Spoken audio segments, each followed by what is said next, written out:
साथियों, जय किसान। मैं आपका रवि आजाद। बीजेपी अडानी अंबानी के 66 से ज्यादा चैनलों के माध्यम से साइकोलॉजिकल वार कर रही है और देश कह रहा है कि काउंटिंग पर मजबूती से डटे रहना, बीजेपी की हार होगी और एनडीए को भी बहुमत नहीं मिल रहा है। और 4 जून तक ध्यान हमारा सरकारी एग्जिट पोल जो गोदी मीडिया के हैं, जो अमित शाह के दफ्तर से बन के आए हैं, ध्यान वहां ना होकर के और स्ट्रांग रूम पे होना चाहिए, वहां कोई गड़बड़ और धांधली ना की जा सके। गोदी मीडिया की तो रैंकिंग विश्व में 161वें नंबर पे है। एक माहौल बनाया जा रहा है।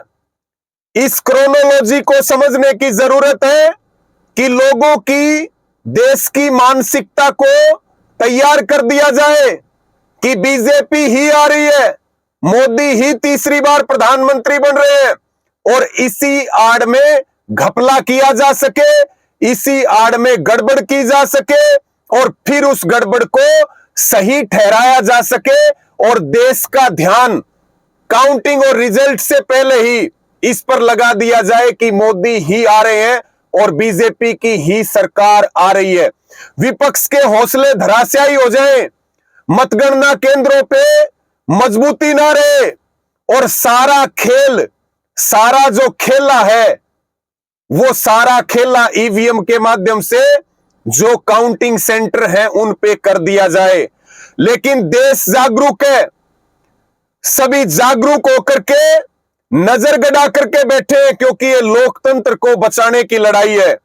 जो काउंटिंग एजेंट्स हैं उनकी जिम्मेदारी है कि वो 5% वोटों का मिलान वीवीपैट से करें और फार्म नंबर 17C जो डीयू और बीयू के नंबर है उसके साथ मिलान करें और अंतिम समय तक मतगणना में डटे रहें, क्योंकि डीएम पर दबाव बनाया जा रहा है, एसपी पर दबाव बनाया जा रहा है, गोदी मीडिया पूरी मैनेज हो रही है। इलेक्शन कमीशन जो है उसकी जो विश्वसनीयता है वो सवालों के घेरे में है। 1 करोड़ से ज्यादा वोट तो इन्होंने पहले ही बढ़ा लिए हैं और जब तक जीत का सर्टिफिकेट ना मिल जाए तब तक विपक्ष जश्न ना मनाए, अंतिम समय तक मजबूती के साथ डटे रहोगे तो निश्चित तौर पे बीजेपी हारेगी, एनडीए जाएगी। इनको बहुमत नहीं मिल रहा है, लेकिन 1% भी चूक अगर किसी प्रत्याशी ने, एजेंट ने और अगर विपक्ष के नेताओं ने की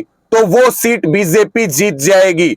और जो पोस्टल के वोट हैं, पोस्टल बैलेट के जो वोट हैं उनमें भी घपले की आशंका है, उन पे भी पूरी मुस्तैदी से काम करने की जरूरत है। संयुक्त किसान मोर्चा ने भी चुनाव आयोग को पत्र लिखा है और हम हरियाणा के भी सभी जो डीसी और एसपी हैं उनको इस बात का ध्यान दिलाना चाहते हैं कि जनता का अपमान किसी भी कीमत पर सहन नहीं किया जाएगा। जनमत का अपमान और लोकतंत्र की हत्या, अधिकारी और इलेक्शन कमीशन इस बात को समझ ले कि जनता से बड़ा कोई बल नहीं होता है, जनता ही सबसे बड़ी ताकत है।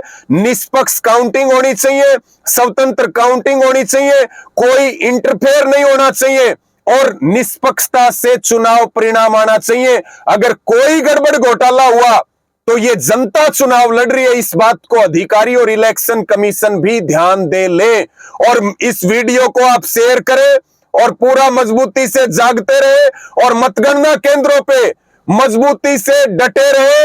बीजेपी की हार होगी, तानाशाही की हार होगी और लोकतंत्र की जीत और संविधान की जीत 4 जून को होने वाली है। इन एग्जिट पोल को ध्यान मत दीजिए। ये गोदी मीडिया है जो 10 साल से सिर्फ नफरत फैलाने का काम और झूठ फैलाने का काम कर रही है, जो राजस्थान में 33 सीट बता रही है, जो हरियाणा में 20 सीट बता रही है। ये सारे आंकड़े बीजेपी के ऑफिस से आए, अमित शाह के दफ्तर से आए हैं।